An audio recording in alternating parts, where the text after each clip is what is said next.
गणित कक्षा 12 के अध्याय 10 सदिश बीजगणित के इस 7वें लेक्चर में हम खंड सूत्र अर्थात विभाजन सूत्र के बारे में आपको बतलाते हैं। जैसा कि लेक्चर 6 में हमने अंत विभाजन के बारे में पढ़ लिया है। जिन लोगों ने उसे नहीं देखा है उसका लिंक आपको डिस्क्रिप्शन बॉक्स में मिल जाएगा, वहां से आप उसे देख सकते हैं। इस 7वें लेक्चर में हम बाह्य विभाजन के बारे में जानेंगे। तो आइए शुरू करते हैं। बाह्य विभाजन, जब R PQ को बाह्य विभाजित करता है तो क्या करते हैं, ऐसे हम एक रेखा खींच लेते हैं। यहाँ पर हो गया P और यहाँ पर हम मान ले रहे हैं Q। P और Q ये रेखा है। इस रेखा को बाहर अर्थात यहाँ पर कहीं विभाजित करने वाले बिंदु का स्थिति सदिश हमको ज्ञात करना है। मान लिया कि बिंदु R यहाँ पर स्थित है, तो ये यम हो जाएगा और ये हो जाएगा यन। तो ये वाला विभाजन बिंदु क्या होगा, इस पूरे में से इसको जब घटाएंगे तो ये हो जाएगा यम माइनस यन। माना क्या गया कि माना R PQ को यम संबंध यन के अनुपात में बाह्यतः विभाजित करता है। बाह्यतः विभाजित करता है। जैसा आपको दिख रहा है कि ये जो बिंदु बाह्यतः विभाजित करता है, बाह्यतः विभाजित करता है। तो जो बिंदु R है वो कहाँ है, वो बाहर है। तो यहाँ पर हम मान लेते हैं मूल बिंदु O। मूल बिंदु O के सापेक्ष ही हम हमेशा स्थिति सदिश ज्ञात करते हैं। मूल बिंदु O के सापेक्ष पोजीशन वेक्टर। तो हम O से इस P को मिलाएंगे। O से P को हमने मिलाया, तीर की दिशा उधर की तरफ होगी क्योंकि O से P की ओर हम जा रहे हैं। तो यहाँ हो जाएगा वेक्टर A और O से हम Q को मिला देंगे तो इसका हो जाएगा वेक्टर B। ये सब माना गया है और ये O से R को हमने मिलाया तो इसका पोजीशन वेक्टर हो गया R। ये हमको ज्ञात करना है। अब देखिए PQ बटे QR क्या हो जाएगा, PQ बटे QR। PQ बटे QR बराबर हो जाएगा यम माइनस यन और बटे यन। अब हम इसका पोजीशन वेक्टर निकाल देंगे तो हो जाएगा vector OQ minus vector OP बटे vector OR minus vector OQ बराबर यम माइनस यन बटे यन। तीर गुणा कर देंगे यन का, तो n vector OQ minus n vector OP बराबर m minus n vector OR minus vector OQ। अगर चाहें तो आप बारी बारी से गुणा भी कर लेंगे। यम का इन दोनों में गुणा होगा तो m into OR minus m into OQ minus n into OR और प्लस यन इंटू OQ। अब करेंगे क्या, R को एक तरफ कर लेंगे क्योंकि R ही हमको ज्ञात करना है। तो देखिए यहाँ पर MOR है, यहाँ पर MOR है, इसको यहीं रखते हैं।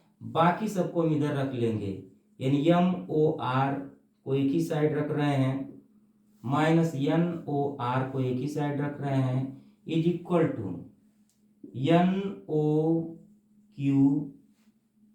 Minus NOP। अब ये इधर आएगा तो क्या हो जाएगा,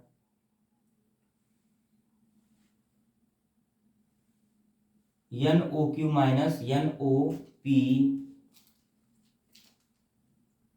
प्लस MOQ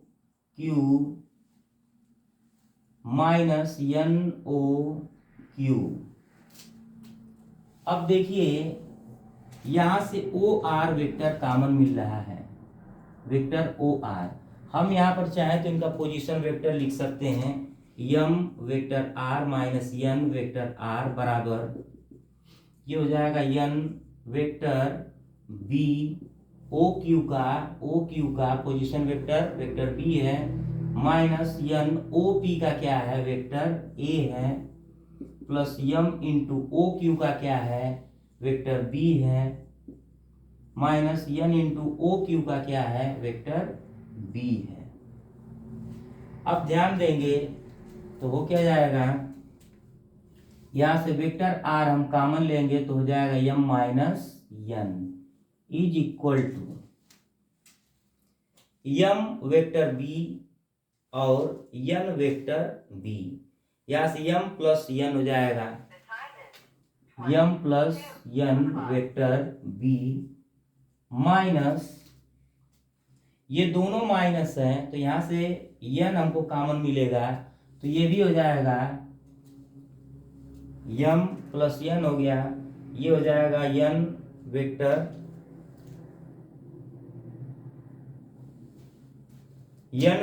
ओ क्यू माइनस, एक मिनट थोड़ा देखते हैं, वेक्टर पी क्यू का मतलब क्या हो गया, पी क्यू और फिर से हो गया क्यू आर, तो पी क्यू और क्यू आर में हो जाएगा vector O R minus vector O Q, और पी क्यू में हो जाएगा vector O Q minus vector O P, और यम माइनस यन अपान यन। ठीक है, ओ क्यू का हो जाएगा वेक्टर बी, ओ पी का हो जाएगा वेक्टर ए, और ओ आर का हो जाएगा vector R. M R N R, और यहाँ पर यन बी और ये प्लस यन बी है, और यहाँ पर माइनस यन बी है, यहाँ पर एक कट रहा है, ये देखिए vector n b minus vector n b, एक यहाँ से कैंसिल हो जाएगा।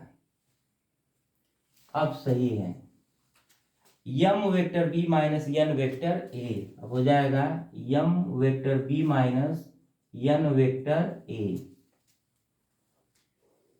अब देखिए वेक्टर आर बराबर क्या मिल जाएगा अपना, m vector b minus n vector a upon m minus n. तो जो अंत विभाजन में होता है सेम वही बाह्य विभाजन में भी होता है, बस चिन्ह का अंतर, उसमें प्लस था इसमें माइनस है। यह आर का क्या हो गया, स्थिति सदिश है। आप इसे नोट करिए, हम एक उदाहरण के द्वारा इसे भी समझाने का प्रयास करते हैं।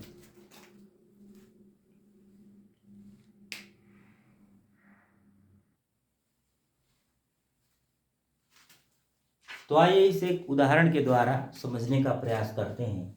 एक उदाहरण हमने लिया है, जैसा कि लेक्चर 6 में अंत विभाजन पर हमने यही उदाहरण आपको समझाया था, इसमें हम बाह्य विभाजन पर आपको समझाने जा रहे हैं। बिंदु P i cap plus 2j cap minus k cap और Q minus i cap plus j cap plus k cap को मिलाने वाली रेखा को दो संबंध 1 के अनुपात में बाह्य विभाजित करने वाले बिंदु का स्थिति सदिश ज्ञात करिए। तो देखते हैं, हम सबसे पहले पोजीशन वेक्टर निकालते हैं और हम इस फार्मूले का प्रयोग करके स्थिति सदिश ज्ञात कर लेंगे। तो देखिए वेक्टर OP अर्थात वेक्टर ए, यहाँ पर हम बराबर क्या लिख देंगे, वेक्टर ए। इस P का मूल बिंदु के सापेक्ष स्थिति सदिश क्या है, यही है, तो i cap plus 2j cap minus k cap, और वेक्टर OQ बराबर वेक्टर B क्या दिया है इतना, minus i cap plus j cap और प्लस k कैप। यम संबंध n बराबर दिया है 2 संबंध 1। आर का स्थिति सदिश, आर का स्थिति सदिश, आर का स्थिति सदिश हमको ज्ञात करना है। वेक्टर ओ आर बराबर हो जाएगा वेक्टर आर। अब देखिए बाह्यतः विभाजन के सूत्र, बाह्यतः विभाजन के सूत्र। वेक्टर r बराबर m vector b minus n vector a upon m minus n. अब देखिए वेक्टर r बराबर हो जाएगा क्या, यम की जगह पर हमको रखना है 2 और यन की जगह पर 1, तो 2। वेक्टर b बराबर है माइनस आई कैप प्लस जे कैप प्लस के कैप माइनस यन की जगह पर रखना है 1 और 1 का गुणा होगा वेक्टर a में, तो हो जाएगा ये आई कैप प्लस 2 जे कैप माइनस के कैप और बटे 2 माइनस 1। अब हम इसे थोड़ा सा सरल करेंगे तो हमारा ये आंसर आ जाएगा। वेक्टर r बराबर हो जाएगा 2 दूना माइनस 2 आई कैप और प्लस 2 जे कैप प्लस 2 के कैप। 1 का गुणा किसी में करेंगे वही नंबर आएगा, माइनस आई कैप प्लस 2 जे कैप माइनस के कैप। 2 में से 1 घटेगा, हो जाएगा कितना 1, ये माइनस और माइनस यहाँ पर प्लस हो जाएगा, यहाँ पर हम लिख देंगे 1। अब वेक्टर r बराबर हो जाएगा कितना, माइनस 2 आई कैप माइनस आई कैप माइनस 3 आई कैप प्लस 2 जे कैप प्लस 2 के जे कैप हो जाएगा 4 जे कैप और प्लस 3 के कैप। यही जो है हमारा फाइनल आंसर है। तो इस तरह से हमने अंतः विभाजन और बाह्यतः विभाजन जो कि खंड सूत्र अर्थात विभाजन सूत्र पर आधारित महत्वपूर्ण टॉपिक था, हमने उसे अच्छी प्रकार से समाप्त कर लिया। सदिश बीजगणित के लगभग सभी टॉपिक पर हमने वीडियो बना दिया है। आप लोग सदिश बीजगणित के टॉपिक को अच्छे से पढ़िए, परीक्षा की दृष्टि से बहुत ही महत्वपूर्ण टॉपिक है। मिलते हैं अगले अध्याय में, तब तक के लिए धन्यवाद।